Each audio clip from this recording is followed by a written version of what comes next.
Sup flappers, welcome back to another video here with the beautiful YouTube chat right above me. What can I say? Just look at this beautiful character, and yes, I am an Ayaka simp, yet I am here trying my best to be the logical brain for you. If you are completely full-on bought into the hype, continue getting excited because there is a lot to be excited for. Ayaka has been a long-coming character. We've known her existence since a year ago, more than a year from today, and while a lot of her core mechanics stayed the same, there are definite changes that miHoYo has made to this character that I think towards a better direction. So sit back, relax, like, subscribe. You can join us here at the live stream if you want to be part of the YouTube videos, but let me tell you, don't kill the hype for yourself. You can stay excited and allow both chat and I to be the voice of reason for you today. So without further ado, let's talk about Ayaka. So for people who are relatively new to the game, you likely won't understand why there is so much hype behind this one Cryo Princess. Well, essentially, Ayaka has been teased by miHoYo prior to the game's initial release in patch 1.0. So a lot of people already knew about this character, and now currently she is out. And miHoYo essentially took everything that was good about her and found a way to amplify it. And one of the main comparisons that Ayaka is always getting compared to recently is a character that had came out half a year ago, Ganyu. So let's talk about her role in the game. Ayaka currently, from what we can see here, likely will fit into the role of a main DPS or a DPS category unit. Ayaka, being in the Cryo element, has great potential in team synergy because we all know Cryo is the centerpiece to a lot of powerful reactions. We got Freeze, we got Melt, we got Super Conduct. These are all core reactions to a lot of superb team comps. A lot of fun and definitely really meta. All of them can and at one point has been extremely meta. And currently, I'm gonna put my phone on mute, forgot about that. And currently, I do think perma-freeze teams is one of the most fun ways to play the game. It just brings so much, it just gives you so much more space to experiment and to do the things that you want to do in game. And I think Ayaka in a perma-freeze team, it's gonna be one of the most fun ways to play Ayaka. So as you can see, normal and charge attack here, 5 consecutive strikes and follow into a charge attack of just a quick strike. So nothing too crazy. And this is the thing about her kit, right? Everything is so straightforward. There's nothing like Kazuha has a press and then there's a hold, and when you're in the air, you can also use his press skill, and then you can plunge to create a vortex. Ayaka doesn't seem to have a lot of those kind of mechanics. Everything is more intuitive, more built in. Just a simple press, AoE Cryo, shoots up, very straightforward. The only thing that I would say Ayaka players would have to play around is how to properly infuse their attacks with certain elements.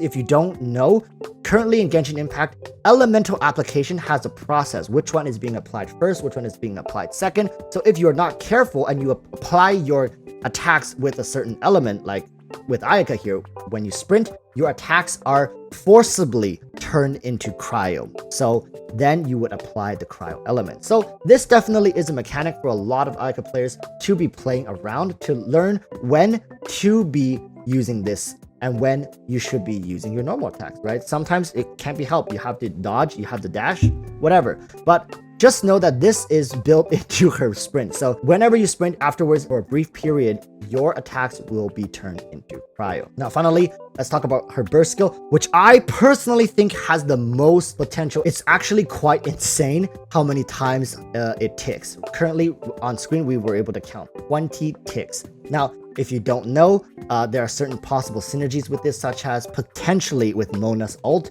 where Mona's bubble will not get procced by a single hit, whereas as long as the bubble's duration stands, all of her strikes will be amplified. That is definitely a great combo to play with Ayaka, especially since Mona also applies Hydro on all enemies. So not only are they going to be frozen, but they're going to have all 20 ticks of Ayaka's burst skill amplified. Now, of course, this is not confirmed. This is just a theory. Now, Chad and I have been talking about this. So Just letting you know that this is definitely a possible way to play Ayaka. Once again, let's bring it back a little bit. Ayaka as a character is certainly gonna be strong, but I feel like she leans a lot more towards DPS utility as opposed to straight up DPS, simply because she is also in the cryo element.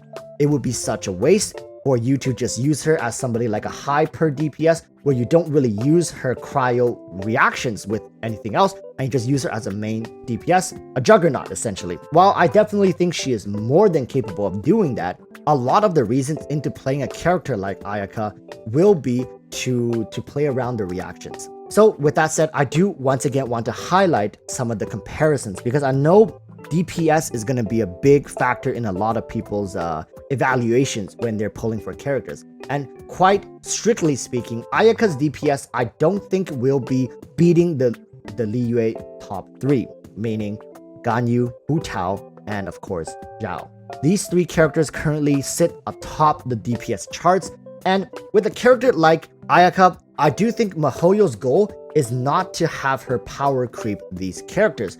Understand that for the past 2 new characters, even with Eula being a main DPS character, MiHoYo has been very carefully constructing her in a way to have her bring something new to the game, an alternative way to play the game without her disrupting the hierarchy of the DPS. Yes, it's unfortunate that power creeping has already happened, but just because there's a precedent doesn't mean we need to continue following down this path. And my point at the end here is that yes, Ayaka is a new unit, and yes, people are going to compare her with Ganyu being a cryo DPS, but no, I really don't think Ayaka is going to be beating Ganyu in the cryo DPS or just as a main DPS in general. I think Ayaka likely can sit atop the top 5 new DPS, and her constellations, without a doubt, will be really solid.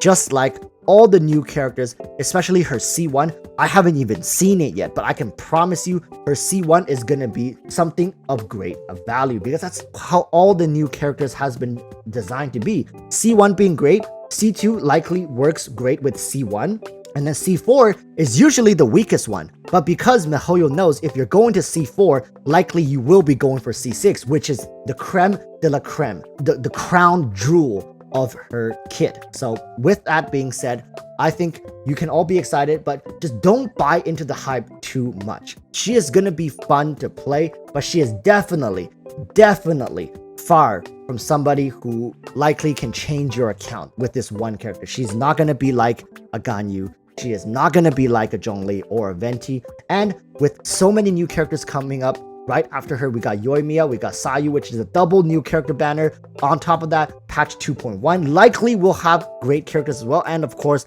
the Electro Archon. Who can forget about the Electro Archon? Stay logical, people. And if you need a refresher, come back to this video and hear our voices. Understand, it's all gonna be okay, and Ayaka is gonna be here for her longtime sims like myself. Once again, thank you for watching, and thank you YouTube chat for being here, facilitating, talking to me, and working out some of these points. So I do hope you all give Ayaka a test run at the very least before polling for her, or if you are kind of half and half building pity on her banner, whatever, right? I do think she's going to be overall a very solid character. So yeah, with that said, thank you for watching, and I'll see you guys in the next one. So until then, stay safe and peace.